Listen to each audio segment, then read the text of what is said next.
Of those of you who have, how many of you know what Project Bluebeam is? Well, let's go slow. There's Project Bluebeam and there's Project Blue Book. Now, it's very important not to confuse the two because one of them was a real government project and the other was not. Project Blue Book was the Air Force name for a project that investigated UFO reports between 1947 and 1969. Project Bluebeam was a hypothetical scenario or a theory describing a government conspiracy. I think what has happened is that over time these two projects begin to overlap in people's minds, and so many people may think that Project Bluebeam was an officially documented classified government project. In reality, Project Bluebeam is just an idea, a theory.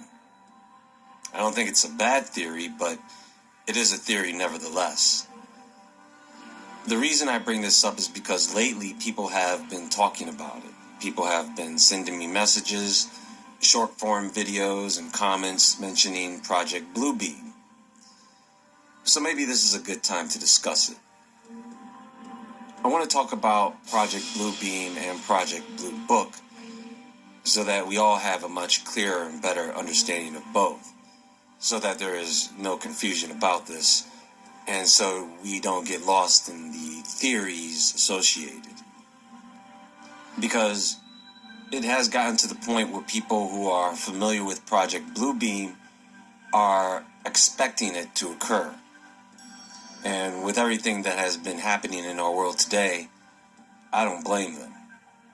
I've seen people associate Project Bluebeam with these drone sightings, which has become a worldwide phenomenon. Now, I don't believe these drones have anything to do with alien beings, and even if they did, why in the world would they go to Jersey?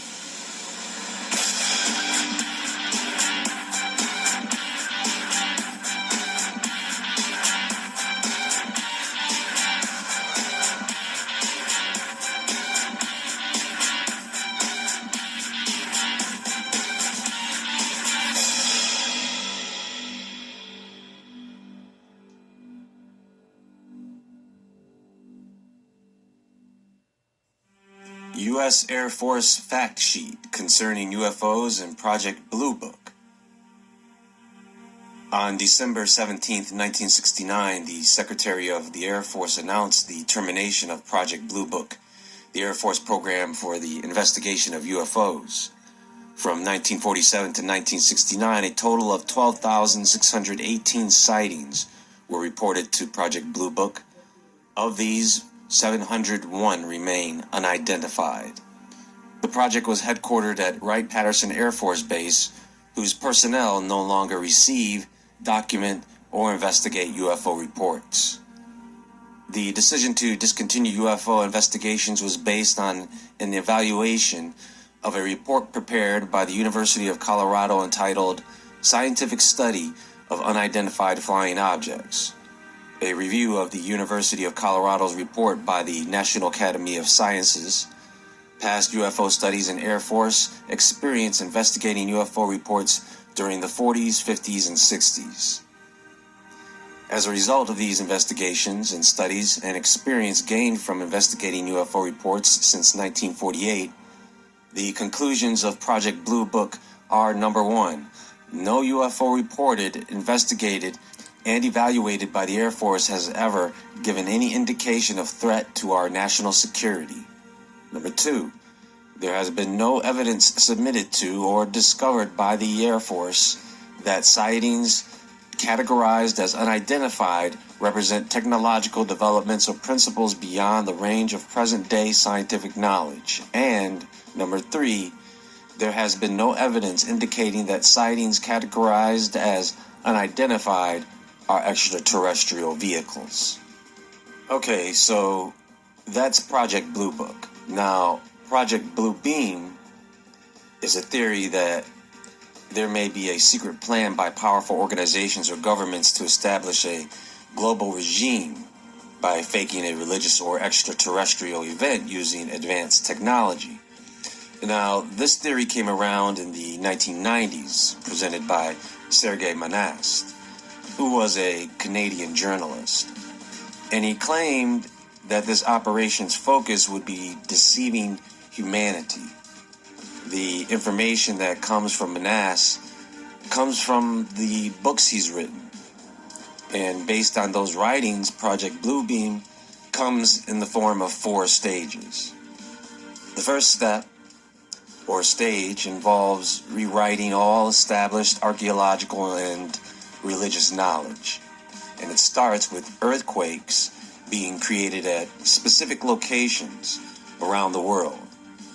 Now, these earthquakes, because of the movement of the ground, are set up to uncover new discoveries that would rewrite the basic doctrines of major world. All it is real. On the extraterrestrials that they're talking about, we know that they're the fallen angel. We know. We know that they're communicating with them. We know that they're taking orders from them. And we know that they're doing the things the fallen angels tell them to do. The higher powers, the ones that sits in power. We know that they're taking orders from them. It's not no extraterrestrials, or if that's what they want to call them, then fine. But we know better. We know that they're not ETs. We know that they're ETs that they're talking about are the fallen angels. And that's who's running the earth. World religions. The purpose would be to convince people that their religious teachings were misunderstood or misinterpreted. Monast suggested that psychological preparation for this already began through popular media. And we know that the fallen angels were filled with a lot of knowledge because they knew a lot of things that we was never supposed to learn or know or was able to do. They were taught different things when they were in heaven. And then when they failed, they used that knowledge that they knew to tell us, to show our people all type of things. Some things that should have been kept a secret. Now we know.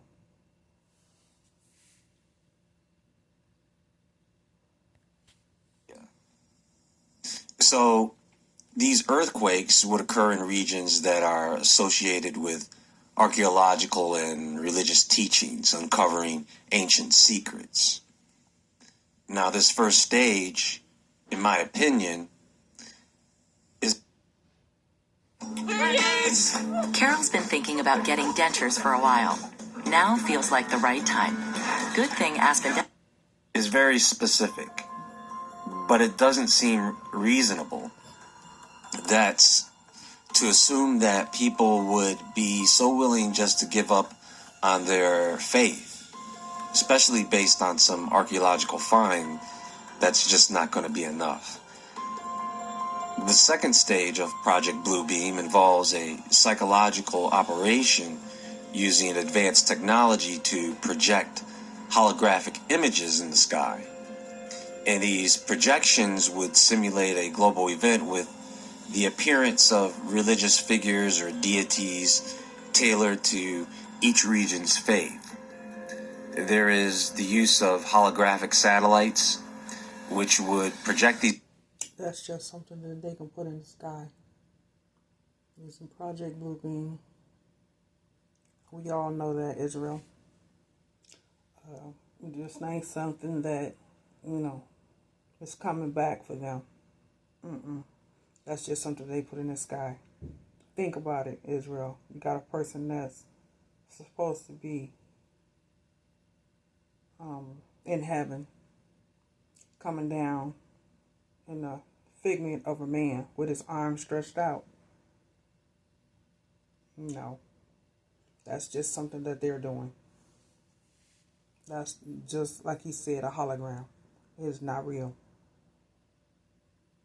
These images worldwide synchronized with sophisticated audio technology capable of simulating the voices of the deities, speaking directly to individuals in their language. Now, this is the stage that most people refer to when it comes to Bluebeam, and that's the fake alien invasion. Manast implies if that is successful, The only alien invasion is going to be Israel is the created angels. And we all know what they're coming here for. It's not the fallen angels. It's not the extraterrestrials. That's what they want to call it, like I said. It's the real angels. And they're coming and they're not going to be nice. then this would lead to the end of religious divisions.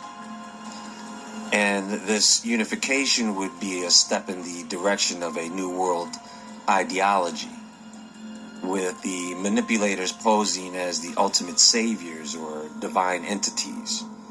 And a lot of this sounds like borrowed prophecy from Revelation.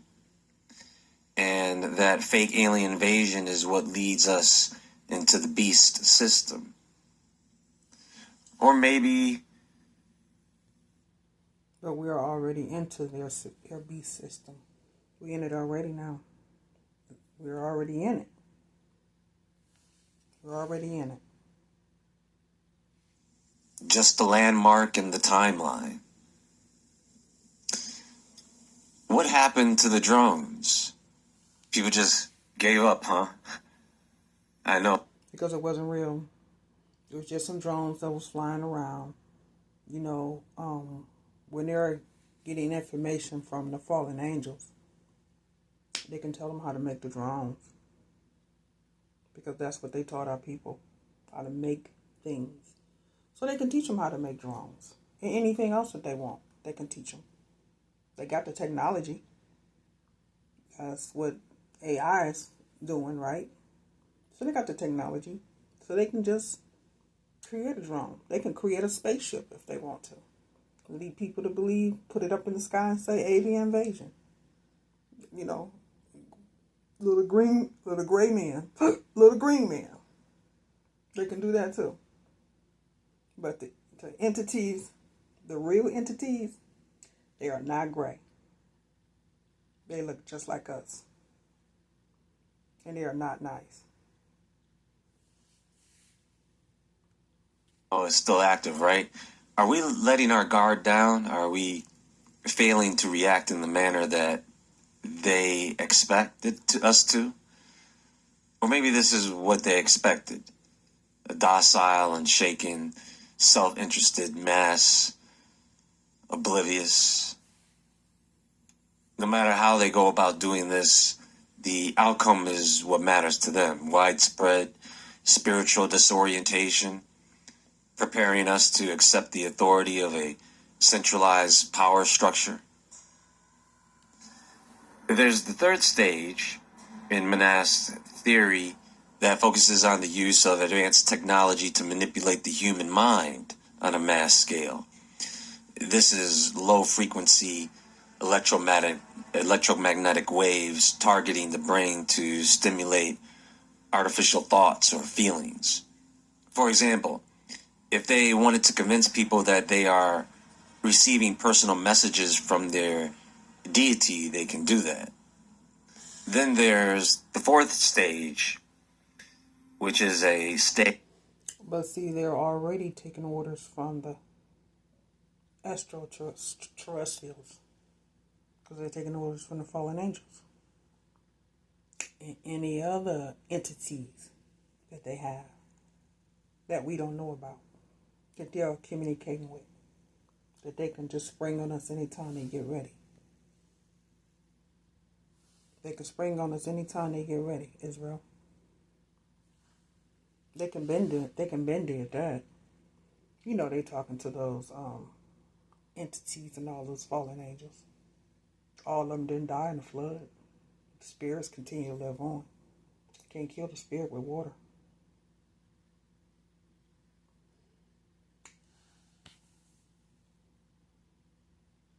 staged alien invasion. Not a holographic light show, but an invasion, or a technologically simulated apocalyptic event, like earthquakes, fires, natural disasters.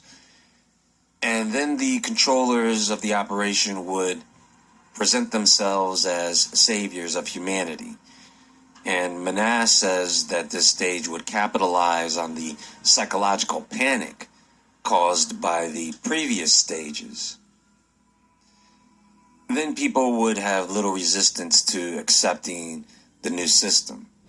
And like I said before, this is probably mostly based on biblical prophecy.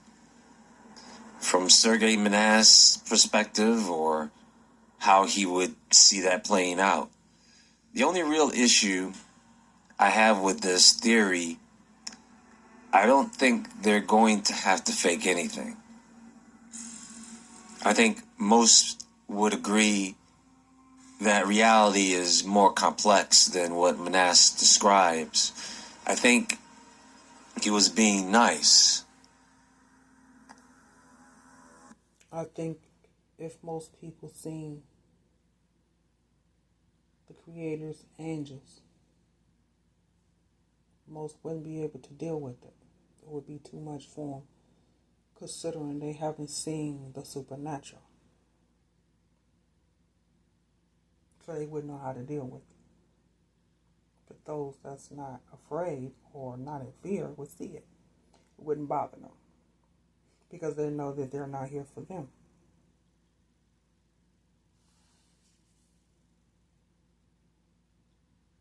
People see UFOs every day. Do any of you know how many UFOs have been sighted where you live? Why? I used to see a lot of them cloaked in the clouds. I used to be always cloaked in the clouds, just sitting there looking. Just sitting there looking. Don't know what they were looking at, but they were sitting there looking. They were cloaked in the clouds, and they were just up there. Who knows what they were thinking or what they were doing, because clouds are shaped different. One cloud is not looking like the next cloud. We know the Creator's clouds when we see them, opposed to the chemtrails that they put out, try to hide the sky. Why? Because we might just actually see something that they don't want us to see. So they put the chemtrails out there. But, yeah, I used to see them all the time in the sky. All the time. Why not? You mean you don't know how many flying saucers flew over your house? You don't know how many times aliens flew over your house? I don't either. But what would it really take to convince people? And do you think they have what it takes? The ability to fake an apocalypse?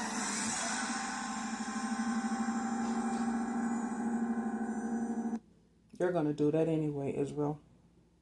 They're going to try to fake a alien invasion. The only thing is that it's going to backfire on them. It's not going to work the way they planned. Much love, Israel.